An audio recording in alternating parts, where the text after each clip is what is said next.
Почитувани, само во неколку месеци низа релевантни меѓународни организации констатираа драстичен пад на слободата на говорот во Македонија и влошување на медиумскиот амбиент во земјава. Веќе не остана ниту една меродавна светска институција која ја оценува состојбата во медиумската сфера како позитивна. После загрижувачките оценки на State Departmentот, на Freedom House, на Европската комисија, кои Македонија ја сместија меѓу африканските земји според слободата на медиумите, последниот во редицата на негативни извештаи дојде вчера од Репортери без граници, од каде изразуваат длабока загриженост за процесите во медиумската сфера во државава. Извештајот јасно укажува дека затворањето на А2 е направено на апсурден и нечесен начин, а наводните заложби на владата за решавање на проблемите во медиумската сфера се нарекуваат лажна реформа.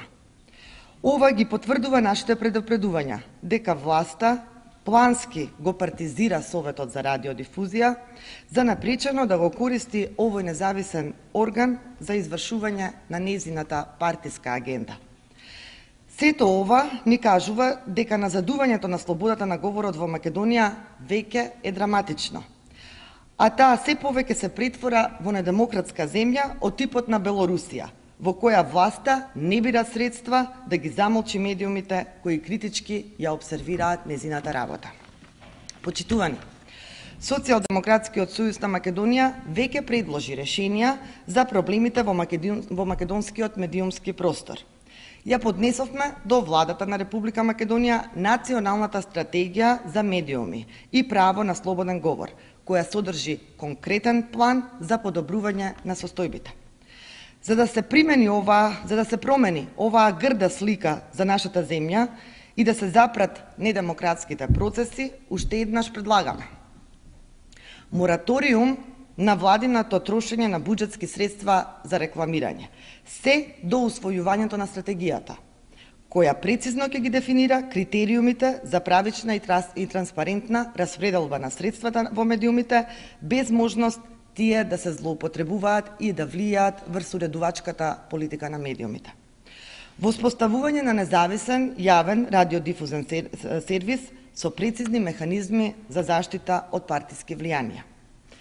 Итно откажување на контроверзниот закон за медиуми, кој владата во тајност го подготвува, и последно, враќање на независноста на Советот за радиодифузија и оневозможување на негова партизација.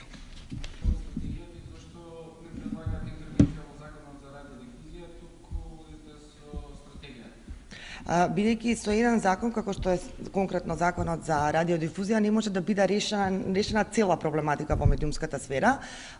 Конкретно за законот за радиодифузија, вие видовте колку денови се дебатираше кога тој беше носен, кои беа нашите аргументи на опозицијата во парламентот и какво беше гласањето, исходот од гласањето.